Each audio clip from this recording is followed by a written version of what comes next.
Today, on 5-Minute Fundamentals, we'll be talking about variables. What are they? Why do we use them?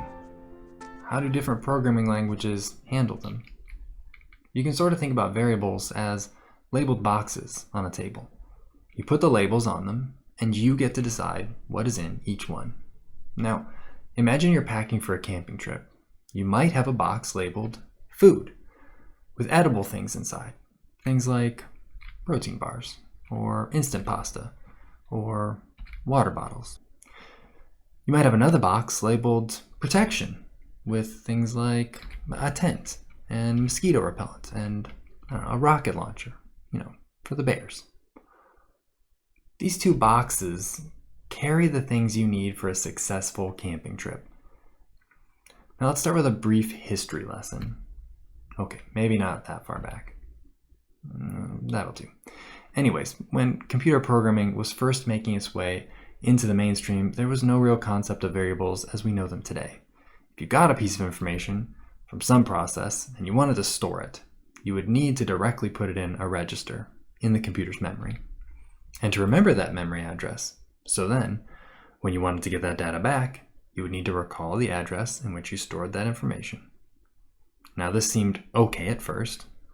We all memorized our mom's phone number when we were a kid, so we could call when she didn't pick us up from school, right?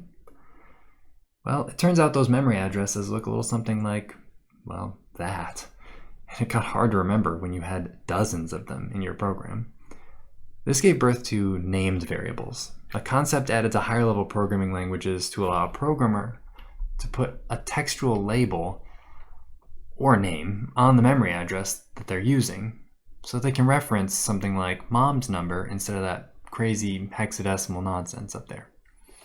This ability to store information in variables, whether named or not, is very important in computer programming because it allows us to perform fewer calculations by storing values that we need for multiple uses. For example, in our camping analogy, we might want to store the weight of each bag so we can evenly distribute the weight. This also leads us to another aspect of variables that's pretty important, and that's typing. In programming, variables have something called types, which refer to what kind of values they can or are storing. Now, not all programming languages treat types the same way, and not everyone agrees on how to define those ways. Typical programmers. The most important piece of information about a language's variable typing is whether it is static or dynamic. A statically typed language means that the types of the variables are checked at compile time. Remember from our last video on programming languages, that's when code is converted into bytecode that the computer can actually use. So this happens before the code is ever run, meaning that you can't accidentally release code that potentially has bad types and will never actually work.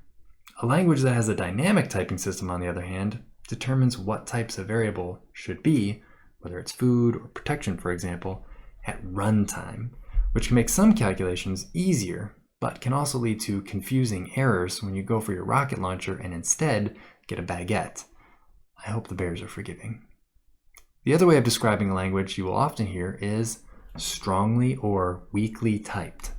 Now, if these terms sound vague, it's because they carry almost no meaning to most people. Most of the time, when you hear strongly typed, you can assume they're talking about a statically typed language. The strength of a language's types, for our purposes, will define what guarantees does this language provide about the type of variable, and how many of those guarantees does it give me. In JavaScript, for example, you can add anything to anything and get, anything. Almost no promises are made about the variable types. In OCaml, on the other hand, you can't even add 2 to 2.0 because 1 has a decimal in it. Another possible promise is whether a variable is guaranteed to be what you saw it initialized as.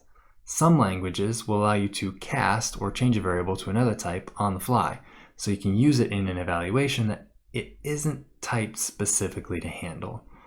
Lastly, some languages require explicit typing of their values, or their variables, I should say, meaning you have to say, this box holds food, before you can put food in it.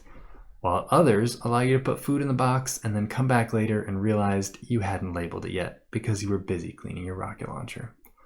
Ultimately, the more guarantees a language makes about the types of its variables, the stronger that language's type system is. The above chart may be helpful for you, as I've provided a pretty unbiased look at a variety of common programming languages. Again, this chart is definitely not biased. Now, as a foundational concept, variables and their types are something you will need to keep in mind when you're learning about a new language. There will be a separate video to discuss what kinds of types there are and how types work in more depth in the future. Until then, this has been 5 Minute Fundamentals. I'll see you next time.